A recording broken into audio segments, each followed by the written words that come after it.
Over the weekend, I was impressed by the march or the demonstration, not a demonstration, but a march, a show of unity. And to see President Obama there was just extraordinary. Now, Anderson, now that's the question everybody's saying. Why was not the president there?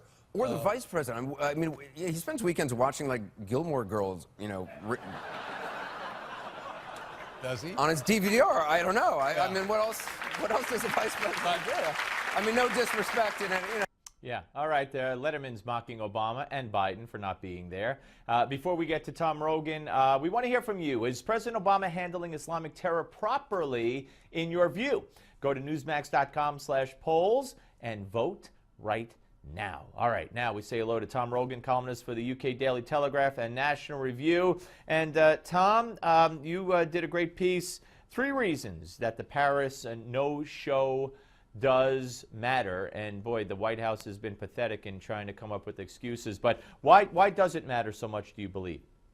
Well, I think, good to be with you, Steve. I think the basic point here is that when the American president misses a march with as much symbolism of this as this one had, speaking to the very nature, actually, of American society and our way of life, then it sends a very troubling message around the world. It sends the idea that the American people, through the president, are actually disinterested in supporting allies at moments of key, unequivocally, immoral assaults on basic freedoms.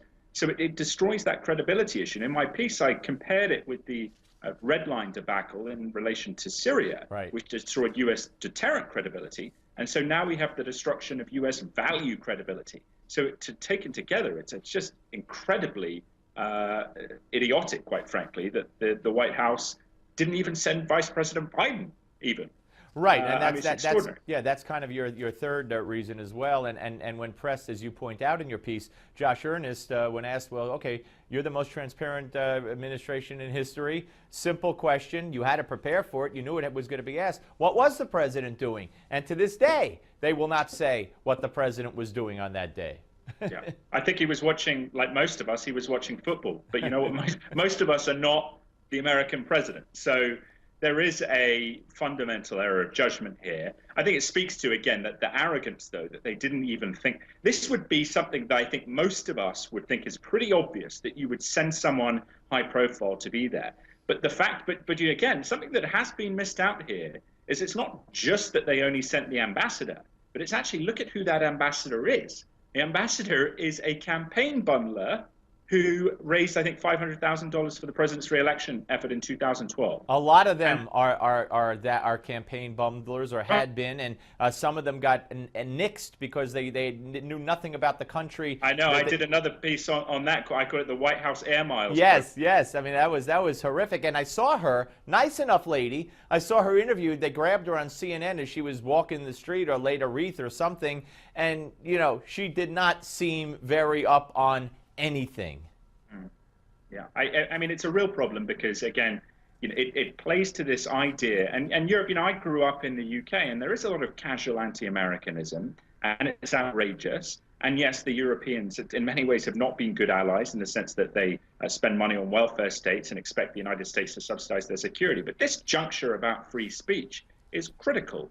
And again, by not being there, it plays to this kind of worst idea of American arrogance and disinterest in taking people for granted. But Tom, we heard Jay Carney 2 years ago criticize this very magazine for their judgment in printing what they printed. And just 2 days ago, Josh Earnest said, I will continue to speak, and the president will continue to speak, using the guise of protecting American military personnel if something might put them in harm's way. So in other words, if they feel an anti-Muslim this or that or whatever will put troops in harm's way somehow, they'll speak out against it. So they're not all for free speech, apparently. Well, I tend to put very little credibility in their ability to honestly claim that they are doing this just out of some great beneficence for the troops. I mean, I agree with you. Yeah, when they were leaking those special forces operations in Syria, I mean, that endangers the troops because it lets ISIS get ready for the next attack. Anyway, there's a lot we would go off the rails there into another issue. But again, freedom of speech. It is just, we saw that obviously with the cartoons, that there is an interest that if somehow, we should just be a little bit tolerant, we should be a little bit kind of equivocating in terms of how we self-regulate, and that is not American society. Not at all. Very shocking. Tom Rogan, thank you as always, sir. When we come back, the blogger of Real World View will be here. Don't go away.